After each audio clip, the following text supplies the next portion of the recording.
Good afternoon. Thank you all again for joining us for This Week in Washington, our public policy update on COVID-19 response and recovery. I want to get started because we have a lot to talk about today and a short time to do it. I'm Ben Kershaw. I'm the Director of Public Policy and Government Relations with Independent Sector. For those of you who are joining us for the first time, welcome. IS is a national membership organization representing a diverse set of nonprofits, foundations, and corporate giving programs working to ensure that all people in the U.S. thrive. Today, we are joined by Olivia Hussey, legislative assistant with Congressman Seth Moulton, sort of a man of the moment right now. We're really glad to have Olivia with us. We also may be joined by our trusted friend and colleague, Wes Coulam, Managing Director at Washington Council, Ernst and Young. Before I introduce Olivia and we start getting into this today, a couple quick housekeeping notes. So all lines are currently muted as part of the webinar feature. We will look to questions, suggest you submit them through the Q&A box. You can also email publicpolicy@independentsector.org. This webinar will be recorded and posted on our website. It'll be emailed to you within 24 hours. I should note along those lines that our conversation today is off the record for press purposes. If members of the media do want to reach out, you can reach media@independentsector.org. You'll be asked to fill out a survey when you leave our conversation today. We appreciate you doing that very much. Before we turn to conversation with Olivia, I want to give folks just a quick snapshot of her, and I'll let her talk about the work that she and her boss have done. But Olivia is a legislative assistant for Congressman Seth Moulton of Massachusetts. She handles tax, small business, healthcare, and if she's like any of the other House staffers, I know she handles many other issues as well that walk in the door. Olivia is a native of New England, of Maine, and comes to Congressman Moulton with experience working for Senator King, someone who's also stepping up for the nonprofit sector right now. So, Olivia, you're really working all of your connections on behalf of our sector. Before we dig into the subject, most of our audience today already knows that Congressman Moulton's championing an effort right now. But can you give us a little bit of background on the congressman and sort of why he values nonprofits, the perspective he brings to this moment right now? Can we start with that? Yeah, sure. And first off, thanks so much for inviting me here today, Ben. I'm thrilled to join you all, and just want to say thank you so much on behalf of me and our whole team of all the work that you all are doing on the ground to really, make people's lives better during the coronavirus. And thanks so much for all the support that you've given our team too. It means a lot to us. So we are happy to help in whatever we can do. Great. So yeah, sure. So I can just give you a little background about where this all started, especially for Seth. So he represents the North Shore of Massachusetts, and he heard from some local nonprofits probably a month or 6 weeks ago now. They called him up and they said, hey, we're still out here, we're still providing our services. It was a local YMCA friend of his, and they said, but our revenue is completely down, we don't have folks paying for the programs. We want to continue to help, but we just can't. So then I get a phone call from my boss saying, what can we do? How can we help? So, that's just what occurred. But, in general, as many of you know, Seth is a very big proponent of national service, veteran himself. He strongly believes in the service sector in general, and throughout his whole time on the Hill has been a big proponent, a lot of the programs of what you all do. So, you know, this is really just makes sense to him. Of course, Congress should be stepping up to help you all who are stepping up, you know, from the YWCA, you know, it's just on one of their great webinars that they had, and they stepping up to help, you know, these women who don't have places to go, folks who are doing food banks, taking care of kids. You know, this is just something that's so important to our whole team. So we're thrilled to be able to be part of this. And so, you know, even before, you know, not just before the ink was dry, but before the CARES Act was the law, your boss started working on a bill with Congressman Fitzpatrick of Pennsylvania, who is a Republican, right? So we should note this has always been a bipartisan effort on a bill that would fix some of the nonprofit provisions. And you know, a number of folks on the phone today have been working actively to build support for that, and some people may not be quite as familiar with it. So could you give us a quick snapshot of what that bill would do? Sure, of course. So we're working with a good friend of my boss's, Brian Fitzpatrick from Pennsylvania, who also heard from a lot of folks in his district as well, and he wrote and introduced the Save the Organizations That Serve America, or the SOS Act. I try not to be too cute here, but we thought it seemed like it fit for this. So yeah, so this bill was actually dropped the day before the CARES Act was passed in the House. So we really wanted to say, you know, there's a ton of requests that are coming into staff, a lot of letters that are going around, but we wanted to be able to have bill text and say, we're going to plant our flag in the sand here. Here are the priorities that all the nonprofits need, and this is what will help. You know, it's a starting place for sure. It doesn't, you know, make everything better for sure, but we thought, how can we start off to help? So the bill does three things. First, it would create a $60 billion distinct reserve for nonprofits, and that would be administered through the Treasury, just like these other distinct reserves are for other, you know, mid-sized businesses and bigger industries.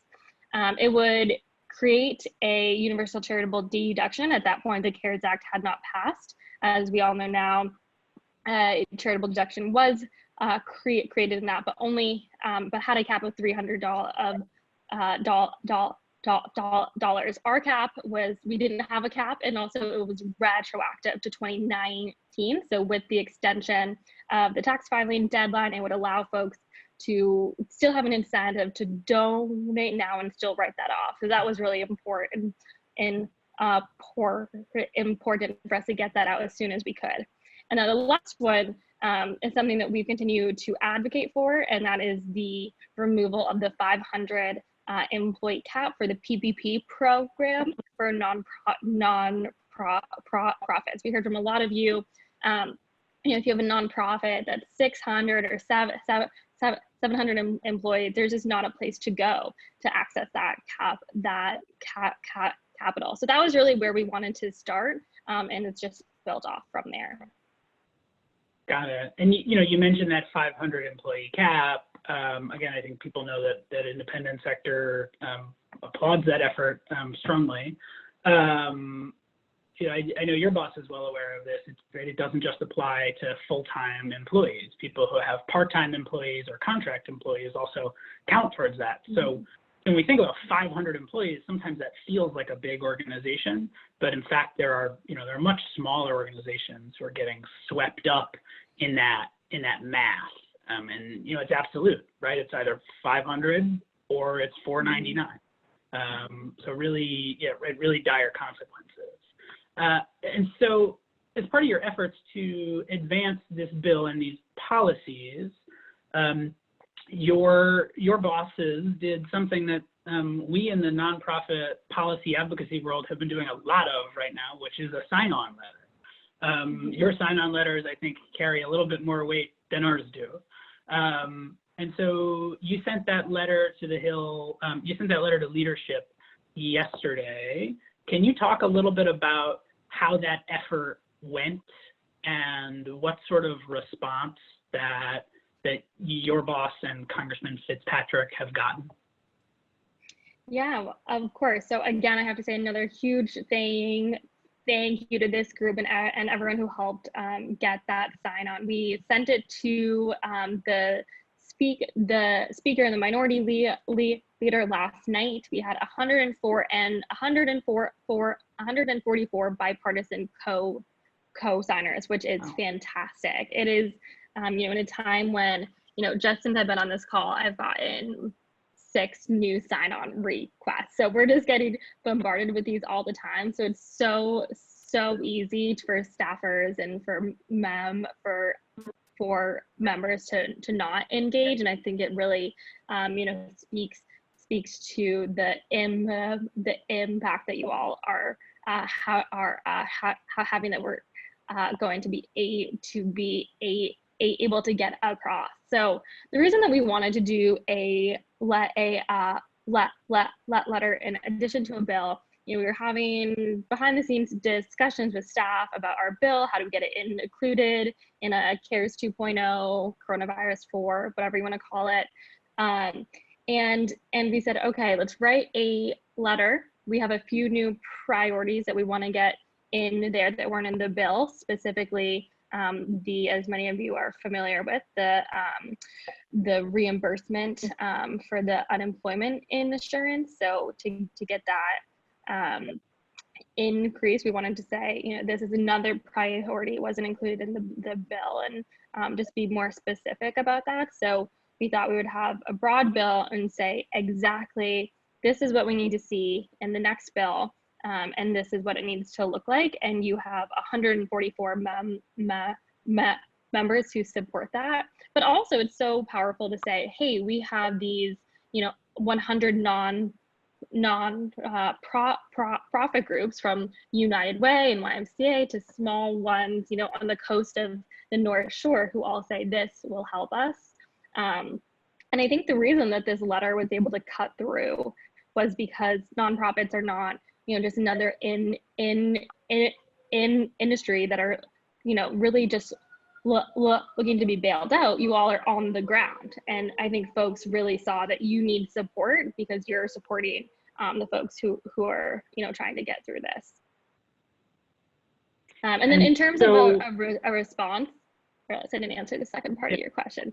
So we're waiting for a response still. Like I said, we believe the text of, this changes day by day, and I'm sure Wes can speak to this more too, but we're hearing that the text of the next bill is going to be drafted soon. The speaker just announced today that the House will likely return the week of May 11th, and so that is likely to vote on a next bill, is what we're hearing. Don't take my word for it, but so we want to make sure that we had this in, so that when they're considering what gets in and what is not, we wanted to make sure that this got in time so it can be included in the next draft.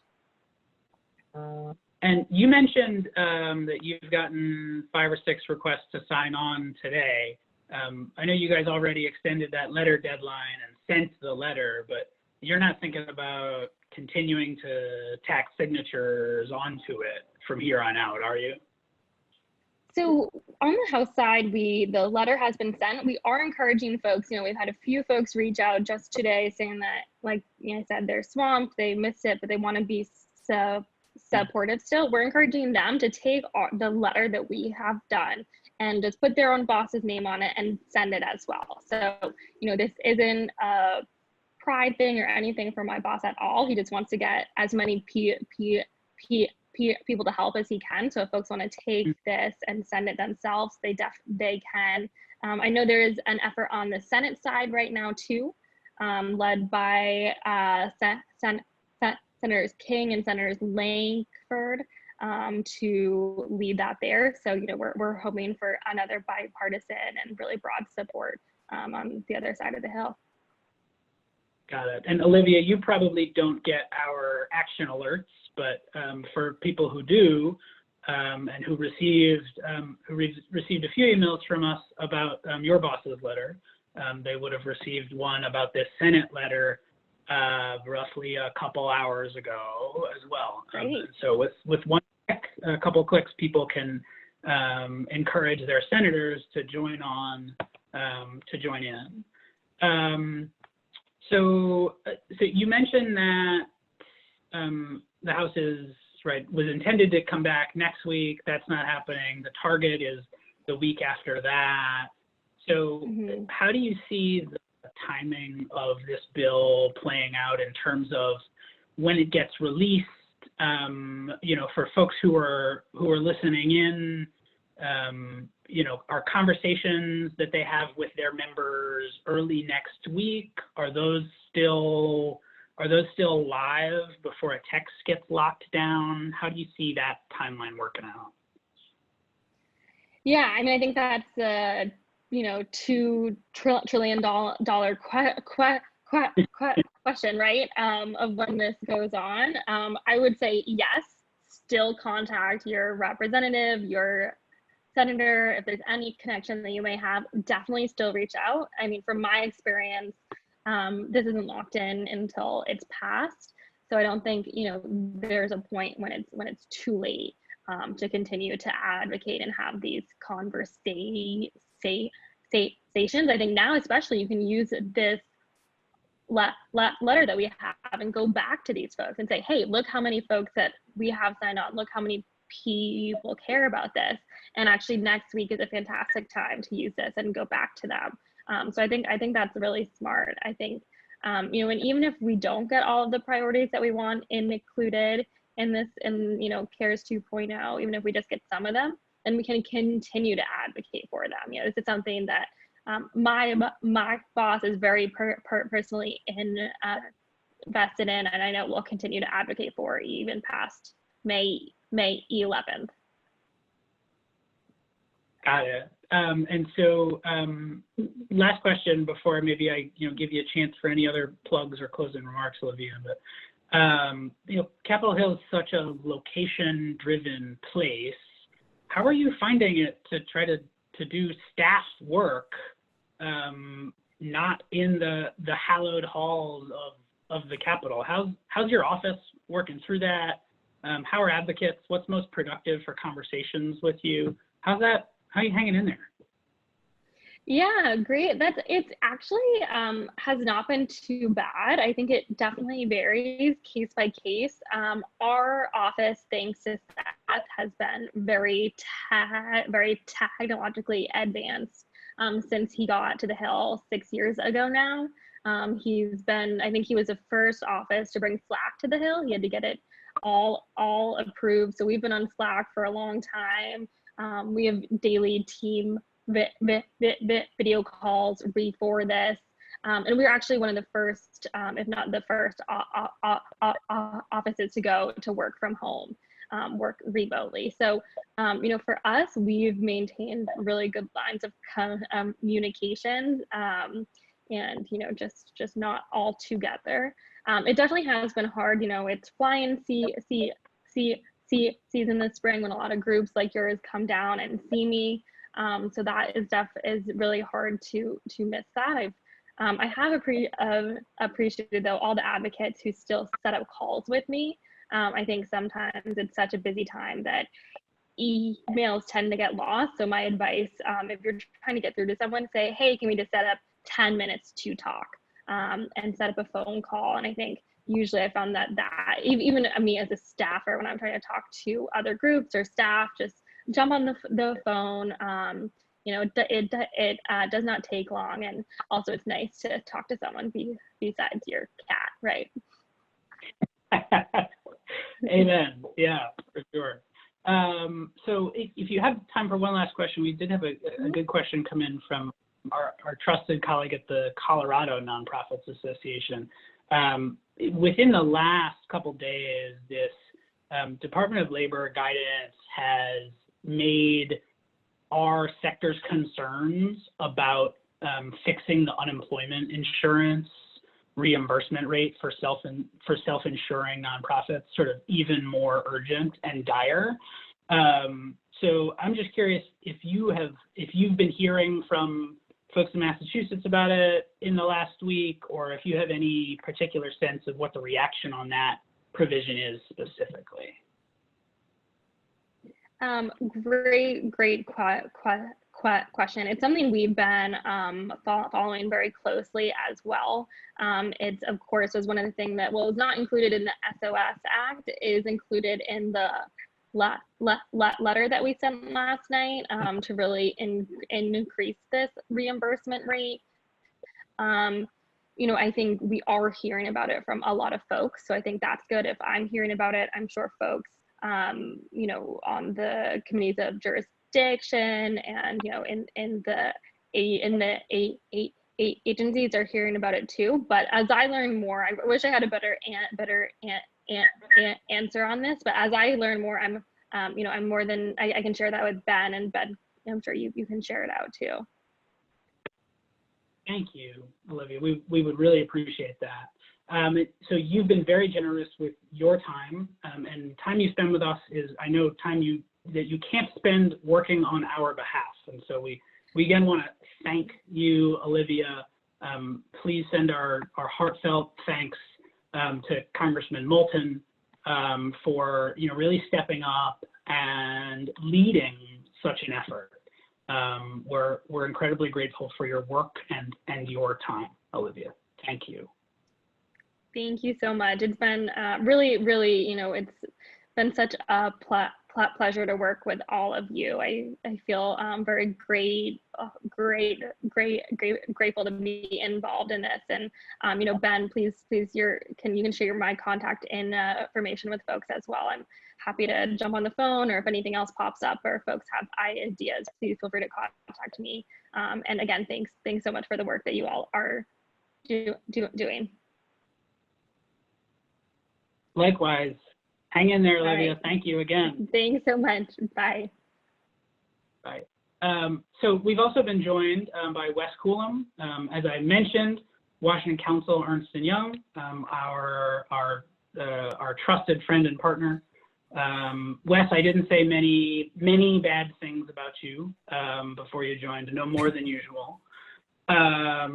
So we just got a really in-depth update on what's happening in the House, and we heard about the Senate sign-on letter.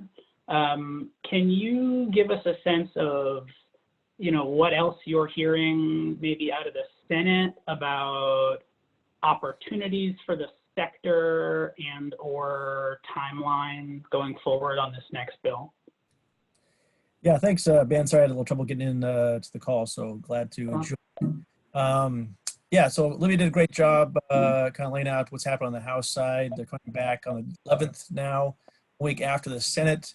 I understand Pelosi put out her bill mid-part to end of next week in anticipation of them coming back on the 11th. And so a little bit of time, but it's moving quickly over there on the House side. The Senate is coming back next week on Monday to process. I think they're going to be processing some nominations and so forth, not necessarily processing a lot of legislation next week. Leader McConnell is, I think, a little bit less enthusiastic about doing another big phased package, but we'll probably wait to respond to what Speaker Pelosi puts out on the House side to then react to that, unless he changes his mind and wants to do some targeted things potentially as well. I have talked to Senator Langford's office. They are geared up, joining with Senator King's office to push a letter on the Senate side. As you saw and mentioned, it's been going around. They're working on getting other senators to join in that letter, and I'm helping them push that around. I think there'll be a good effort to get that moving in the Senate to help kind of have a complementary effort there compared to the House on this. And so good comment with Langford and King to do that on the Senate side. Great. And so there's a little bit more we could talk about in terms of Senate and legislative strategy, but I also want to note that we got some additional information about the mid-size business loan program recently, and it's not necessarily some exciting information. So Wes, can you give us the maybe a quick snapshot of that and anything else you've heard about it? Yeah, so today the Federal Reserve released more details and another new expansion of the loan facility program has been working on with Treasury, kind of a new facility they've been put together called the Main Street Loan Facility. There's different tranches of that, different pieces of that, targeted different aspects of the business community based on size, et cetera. Those facilities do not envision including nonprofit organizations at this time, although the Fed and Treasury both noted they understand the unique situation of nonprofits and they want to find a way to include them or potentially include a new facility that would include nonprofits as part of that authorization to the CARES Act. So we're hopeful that they will come out with additional facility that's more targeted and fitting and appropriate for nonprofits to be able to access this fund. As you know, the PPP program is out there. It's great if you can get it. It's been hard for nonprofits to be able to access it through their banks, but it's also limited in size of organization. And so organizations that have more of a national reach and a larger scale are really in need of having another avenue to get some relief. And hopefully the Fed and Treasury will come out with this new facility or a modification of the current facility to expand it to include more details that would be more appropriate and available for nonprofits to get it. Now, obviously the Treasury facility and the Fed facility is not as generous as the PPP program. It's not going to include loan forgiveness. It's more of a traditional loan program, but hopefully it has good terms that are deferred payment and a very low rate. But they've come out and said they're not going to be able to do probably loan forgiveness as part of that facility. It's just not what the Federal Reserve does. And so PPP is probably the only avenue for organizations to get a forgiven or grant type loan structure. Right. And it's the only avenue as the CARES Act is currently written. And so I should flag that, despite what were, some, I think, really persuasive and eloquent comments from independent sector and other organizations to the Federal Reserve, they are bound, is what they're indicating to us about loan forgiveness through their facilities. And so a letter that independent sector sent to Hill leadership yesterday, which people should have received in our Voices for Good newsletter. We can put a link to it in the chat box or in the notes we send out afterwards. But I should note, in addition to calling for allowing larger organizations access to the Paycheck Protection Program, it also called on Congress to amend the mid-sized business loan program to support activities like loan forgiveness and other terms that reflect the circumstances and the importance of the nonprofit sector in meeting this moment. A few of the other provisions, again, I won't read through the letter, but that letter did also request that Congress provide direct financial assistance to small nonprofit organizations. We've continued to hear about the difficulty of navigating this program, the PPP for very small or unbanked nonprofits. And so there's an idea out there to just send really small organizations cash from the Treasury without making them navigate the banking system.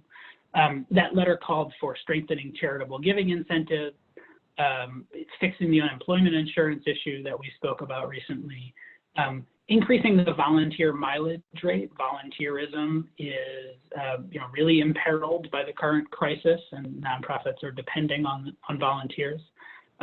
suspending the siloing requirement for unrelated business income, funding healthy elections, increasing internet and tech access for households in need, and recognizing the needs of nonprofit essential workers with things like personal protection equipment and potential hazard pay. And so I hope folks will check out that letter, and we look forward to working with Congress and and with all of you to lift those policies up where we can.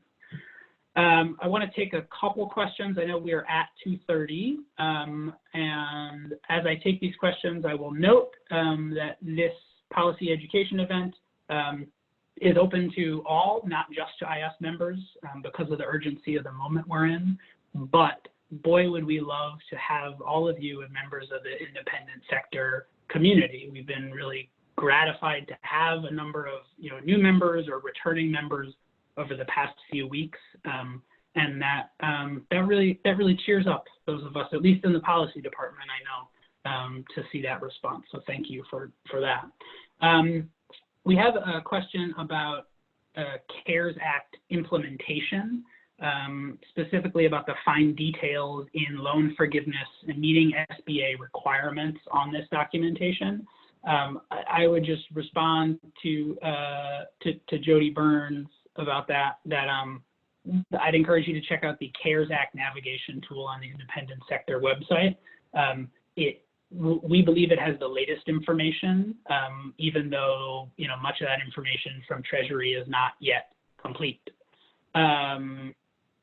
There is another question from our friend Mark Turner about how to talk to members of Congress who are saying no to any dedicated loan funding, as a carve out. And, Mark, I think you were with us when we spoke with Renee from the Senate Small Business Committee. And she had very much the same reaction. Again, not to plug our letter too much, but when the independent sector requested to the Hill yesterday in Dan Cardinale's letter that they set aside PPP money for nonprofits, we made the case briefly that this relationship between the nonprofit sector and SBA is a really new one.